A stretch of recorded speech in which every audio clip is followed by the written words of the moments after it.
Chat GPT, यह idea बीते कुछ दिनों से मीडिया के जरिए आम लोगों के दिलो दिमाग में तहलका मचाए हुए है। इस चैट बॉट के आने के बाद से ही यह हर सेक्टर के लिए बड़ा कौतूहल का विषय रहा है। हर कंपनी, हर दफ्तर में इससे काम लेना प्रायोरिटी लिस्ट में जुड़ता जा रहा है। लेकिन आज आई एक खबर ने चैट जीपीटी की अहमियत को थोड़ा और मजबूत कर दिया है। जी हाँ, चैट जीपीटी अब अदालतों की चौखट के भीतर कदम रख चुका है। अदालतों में फैसला चैट जीपीटी के जरिए हो रहा है या उसकी मदद से हो रहा है। मामला 27 मार्च यानी कि सोमवार का है और जगह है पंजाब हरियाणा हाई कोर्ट का कोर्ट रूम। जमानत की एक अर्जी पर सुनवाई होनी थी और मामला काफी संगीन यानी कि हत्या का था। जस्टिस अनूप चितकारा ने हत्या आरोपी की दलीलें सुनी, लेकिन जज साहब जमानत पर फैसला देने से पहले पूरी दुनिया में इस तरह के केसेस में अदालतों के रुख का रेफरेंस लेना भी चाह रहे थे। वो पूरी तसल्ली करना चाह रहे थे। आम दिनों में यह बड़ा लंबा और बोझिल प्रक्रिया होती, लेकिन इस बार जज साहब के साथ था चैट जीपीटी। तुरंत चैट जीपीटी से पूछा गया कि असॉल्ट लेस्ड विद क्रूअल्टी के मामलों में दुनिया भर में क्या कानूनी रवायत रही है। यानी कि पीठ ने चैट जीपीटी से सीधा सवाल पूछा कि जब हमलावरों ने क्रूरता से हमला किया हो तो जमानत पर न्याय शास्त्र क्या कहता है। हाईकोर्ट के आदेश के बाद इस सवाल का जवाब देते हुए चैट जीपीटी ने कहा कि न्याय शास्त्र के अनुसार जहां हमलावरों ने क्रूरता से हमला किया, वहां के कानून और उस मामले की परिस्थितियों पर निर्भर करेगा कि आरोपी को जमानत दी जाए या नहीं। बड़ा मैच्योर जवाब था। चैट जीपीटी ने आगे और जवाब दिया, हालांकि अगर हमलावर पर ऐसे हिंसक अपराध का आरोप लगा है जिसमें हत्या, उग्र हमला, यातना जैसी क्रूरता शामिल है, तो ऐसे आरोपी समाज के लिए खतरा माने जा सकते हैं। ऐसे मामलों में जज जमानत देने में कम इच्छुक हो सकता है।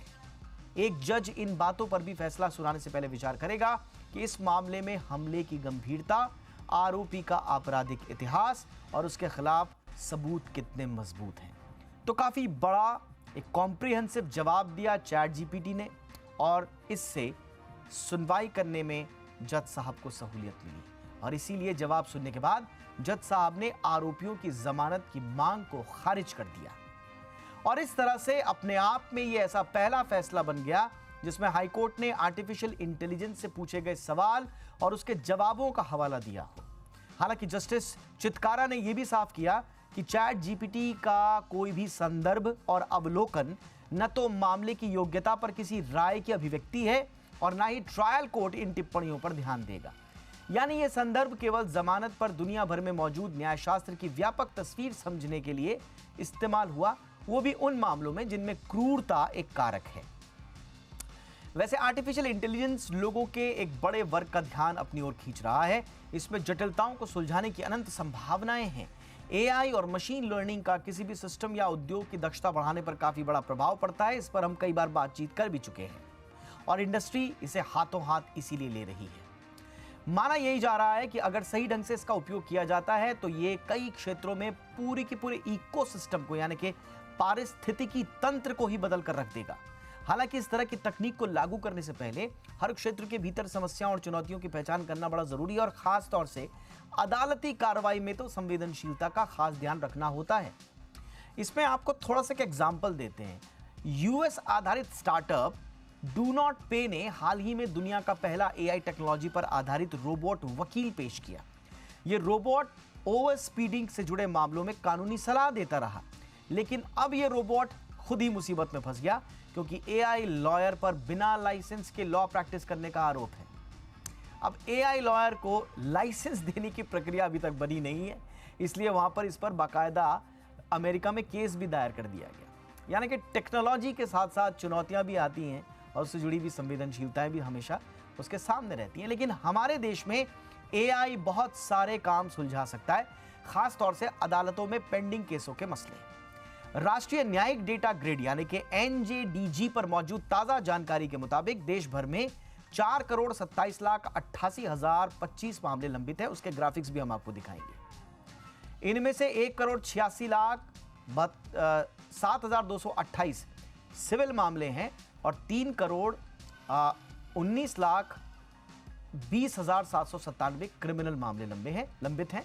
ये आपको हम ग्राफिक्स के जरिए भी दिखा रहे हैं।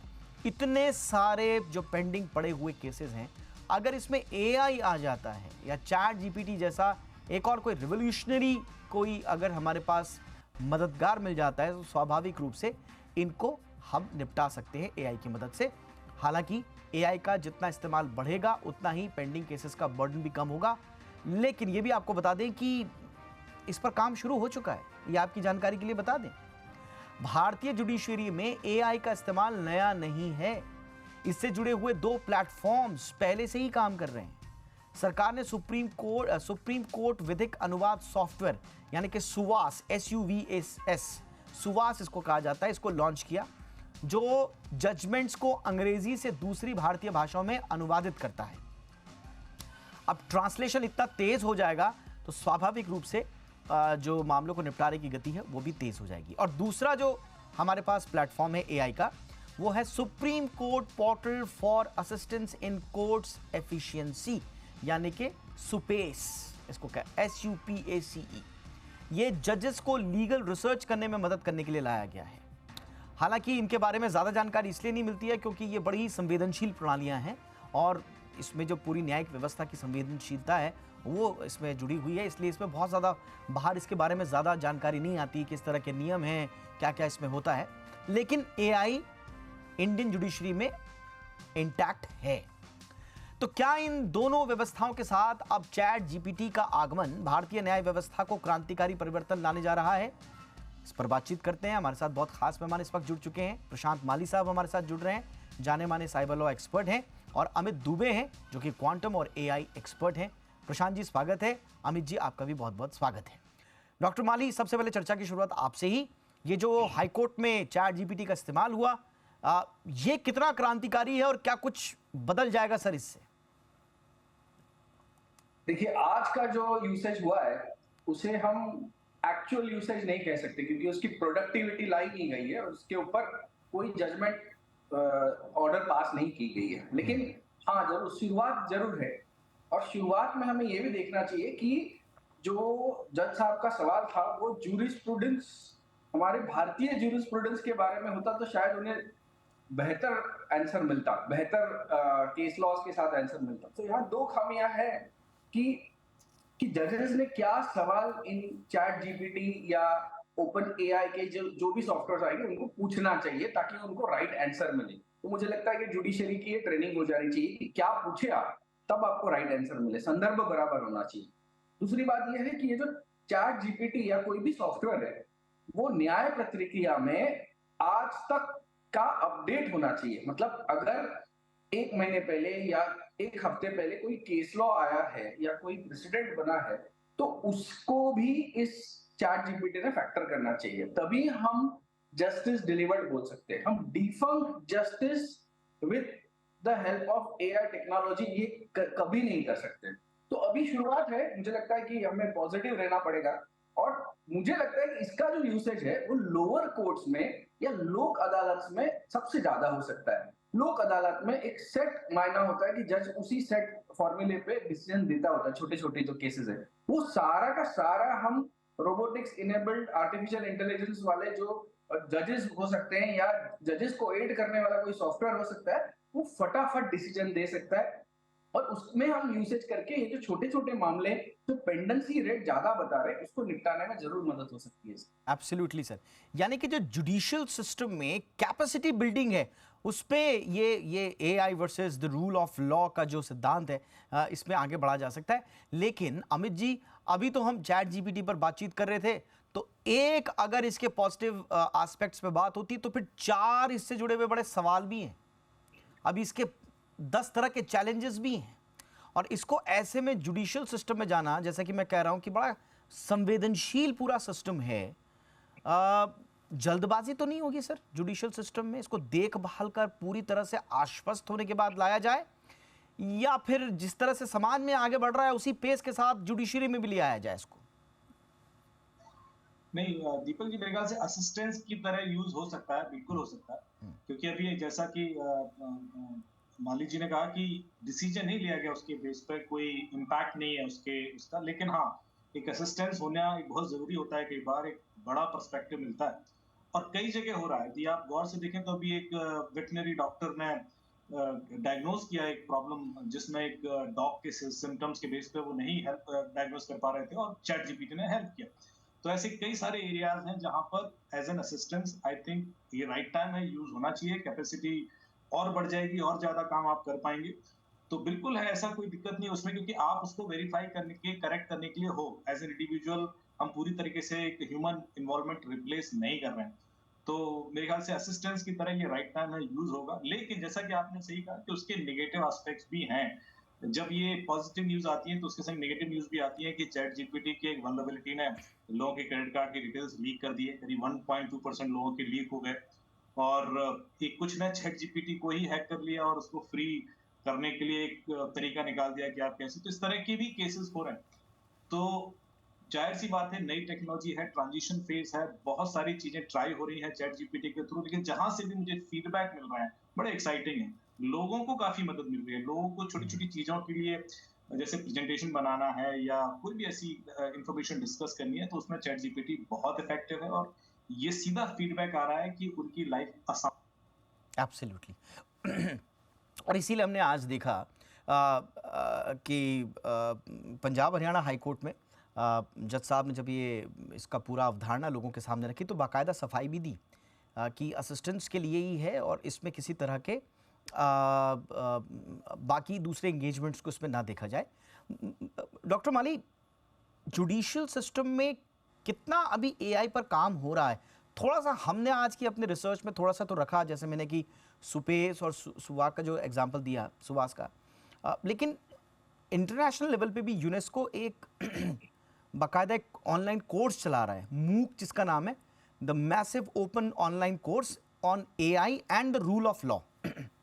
अब इसमें वो कह रहे हैं कि जितने भी जुडिशियल ऑपरेटर्स हैं ग्लोबली, उनको हम ये बताएंगे कि कैसे इसका संवेदनशीलता के साथ इस्तेमाल करना है। तो आपको लगता है कि ये थोड़ा सा हमारी इंडियन जुडिशियल सिस्टम में भी थोड़ा सा इस पर थोड़ा और आगे बढ़ा जा सकता है, अगर जितने भी हमारे जुडिशियल ऑपरेटर्स हैं थोड़ा इस तरह के नई टेक्नोलॉजी, नए कोर्सेज से अगर वो वाबस्ता हो जाए इस तरह के कोर्सेज के माध्यम से, तो शायद और दायरा बढ़ाया जा सकता है इसका। डेफिनेटली इसका दायरा बढ़ाया जा सकता है।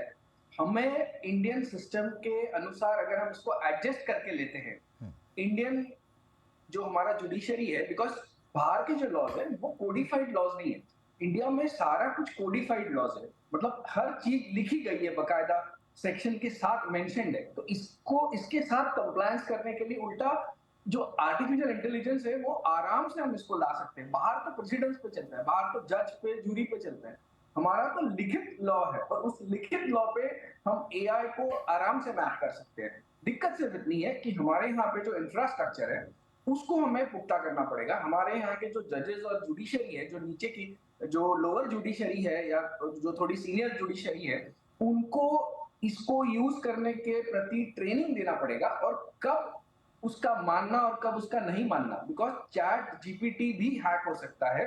ये जो बदमाश होते हैं, जो अक्यूज्ड होते हैं, वो चैट जीपीटी का अगर डेटाबेस में कुछ चेंज कर देते हैं तो जज को दिखने वाली चीज है वो कुछ और दिख सकती है और उसके बेसिस पे अगर डिसीजन ले लिया तो डिसीजन गलत हो सकता है। तो मुझे लगता है कि सुप्रीम कोर्ट ने या हमारी जो इंडियन जुडिशरी और जो ई कमेटी है उसने अपना खुद का एआई बेस्ड चैट जीपीटी जैसे सॉफ्टवेयर ला सकते हैं वो, क्योंकि हमारा डेटाबेस सीमित है। सीमित डेटाबेस में आप आराम से इसका इंटरफेस यूज करके इसको यूज कर सकते हैं। तो हमारा खुद का एक एआई बेस्ड चैटबॉट होना जुडिशरी के लिए बहुत इंपॉर्टेंट है। बट डॉक्टर माली कभी कभी मुझे लगता है कि जुडिशियल जो पूरा प्रोसेस है वो इतना गूढ़ है कि कई बार दो बड़े बड़े वकील हैं, वो कभी मतलब आपस में जब वो एक दूसरे को दलील देते हैं तो उसमें कई बार जजेस को भी बड़ी परेशानी होती है उसको इंटरप्रेट करने में या फिर किसी नतीजे पर पहुंचने में।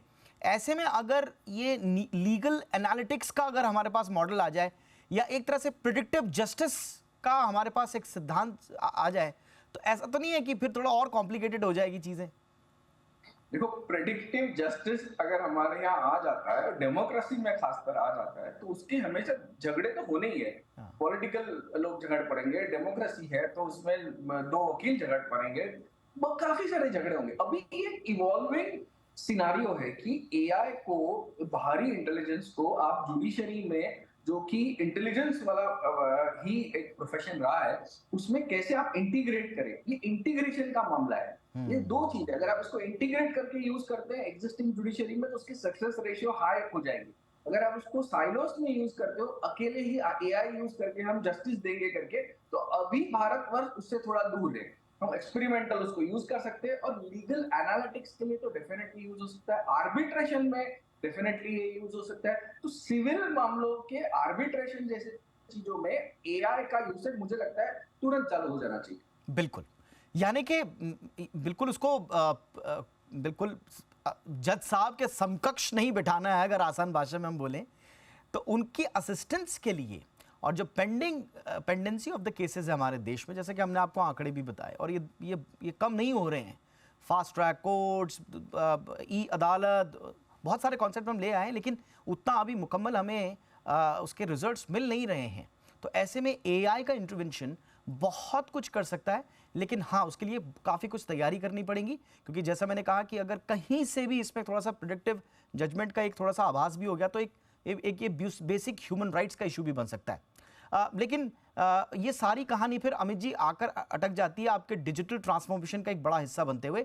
और डिजिटल ट्रांसफॉर्मेशन और आर्टिफिशियल इंटेलिजेंस में जितना आगे बढ़ रहे हैं, आपको कानून का, ट्रांसपेरेंसी का ये थोड़ा सा आपको पुश जो है वो और स्ट्रॉन्ग करना पड़ेगा। तो अब जल्दी से जल्दी लॉ लाए जाएं, ज़्यादा स्पष्ट, ज़्यादा सुपठित और ज़्यादा कठोर, या कठोर ना भी कहें तो कम से कम ऐसे लॉ जो जिनका कोई प्रभाव हमें दिख पाए, ये लॉ हमें लाने ही पड़ेंगे सर जल्दी।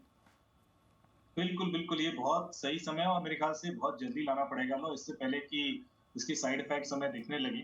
और चैट जीपीटी अब सिर्फ चैट जीपीटी चैट के लिए नहीं है, बहुत सारे प्लेटफॉर्म्स के संग इंटीग्रेट हो रहा है। ईमेल सबके संग इंटीग्रेट हो रहा है, तो ऑटोमेटिक ईमेल जाएंगे, रिस्पॉन्सेज जाएंगे। इसके अलावा एक्सेल के संग इंटीग्रेट हो रहा है, तो फाइनेंशियल कैलकुलेशंस वो करेगा, बेनिफिट, प्रॉफिटेबिलिटी, उसमें डिसीजंस लेंगे। तो बहुत सारे ऐसे प्लेटफॉर्म जो अभी तक एआई डेटा था उनके पास पर वो एआई यूज नहीं करते थे, वो सब एआई ड्रिवन हो जाएंगे, और काफी सारा काम जो मैनुअल होता था वो एआई के थ्रू द्वारा होगा। तो उसमें गड़बड़ियां भी होंगी, उसमें बंदे अपने हिसाब से यूज करेंगे। मैं आपको एग्जांपल देता हूँ कि एआई जिसमें चैट जीपीटी को आप थोड़ा सा बेवकूफ बना सकते हो। कई बार चैट जीपीटी की एथिक्स को चेक करने के लिए हम लोग टेस्ट करते हैं कि आप इस व्यक्ति के बारे में पर्सनल डिटेल दीजिए, इसकी साइकोलॉजी कैसी है, कैसा है। तो वो एक लेवल तक रोकता है, वो बताता है कि नहीं, ये चीजें अलाउड नहीं है, मैं नहीं बता सकता। पर यदि उसको घुमा के पूछना शुरू कर दें आप, तो वो कई बार खुलना शुरू हो जाता है कि वो मेरा मित्र है, मैं उसके संग यहाँ जा रहा था और उसने ऐसा किया, तो ऐसी सिचुएशन में वो क्या करेगा, तो वो बताता है। तो एक तरीके से वो रिवील कर देता है कुछ ऐसी चीज जो शायद उसको नहीं बतानी चाहिए। तो ये जो इफेक्ट्स हैं सारे, ये रोकने के लिए, इनके मिसयूज रोकने के लिए मेरे ख्याल से एक सही समय पर लॉ लाना बहुत जरूरी है, क्योंकि ये भी इवॉल्व कर रहा है। ये जो चैट जीपीटी का बैकएंड है, based on the data inputs, किस तरह के सवाल पूछे जाए। मैंने एक ऑफेंसिव कुछ क्वेरी भी की उससे। कुछ हैकिंग टेक्निक्स होती हैं जो सिर्फ एक्सपर्ट्स को पता होती है। मैंने चैट जीपीटी से पूछा और मैं यहाँ पे बता नहीं सकता, लेकिन उसने आंसर देने शुरू कर दिए कि आप ये अटैक वेक्टर तैयार कर सकते हैं। तो तब मुझे लगा कि अरे ये चीज तो फिर पब्लिक होगी, ये तो फिर कोई भी पूछ के पता कर सकता है। तो इस तरह की सेंसिटिव इंफॉर्मेशन मेरे ख्याल से रोकना इस समय बहुत जरूरी है, और चैट जीपीटी को रेगुलेट करना बहुत जरूरी है, क्योंकि ये बहुत जगह यूज होगा, फाइनेंस में भी यूज होगा, लॉजिस्टिक्स में भी यूज होगा, मेडिकल में यूज हो रहा है। मैंने आपको बोला कि वो वेटरनरी डॉक्टर ने उसकी हेल्प ली और सही डायग्नोस किया उसके बाद उसने। तो पॉजिटिव है, लेकिन with some regulation conditions, law जरूर हो, वरना इसके मिसयूज भी बढ़ेंगे और फिर रोकना मुश्किल होगा। बिल्कुल, और जैसा हमने शुरुआत में कहा चर्चा की कि देखिए, न्यायिक प्रक्रिया इतनी संवेदनशील होती है कि इसमें आपको शुरू से लेकर पॉइंट 1 से पॉइंट एंड तक आपको इतनी ज़्यादा पारदर्शिता रखनी होती है कि उसमें किसी को भी रूल ऑफ लॉ पे कोई शक ही ना रहे। इसलिए अब ये सारा का सारा एआई का जो खेल है, अब इसमें थोड़ा सा अभी इसमें वो राब्ता नहीं बन पाया है ट्रस्ट के लेवल पे, तो उसको पहले बनाना होगा। उसके लिए पूरा इकोसिस्टम आपको तैयार करना होगा, लॉज लेकर आने पड़ेंगे, जो एग्जिस्टिंग लॉ हैं उनको भी और स्ट्रिंजेंट बनाना पड़ेगा। तो तब जाके ये पूरा का पूरा एक इकोसिस्टम बन जाएगा, तैयार हो जाएगा। उसके बाद फिर हम देख सकते हैं कि रूल ऑफ लॉ और आर्टिफिशियल इंटेलिजेंस बहुत अच्छे से दोनों एक साथ एक अवधारणा के साथ आगे बढ़ पाएँ। बहुत बहुत शुक्रिया डॉक्टर प्रशांत माली, आपने वक्त निकाला। Thank you so much sir. Amit Dubey, बहुत बहुत शुक्रिया सर, आपने भी वक्त निकाला।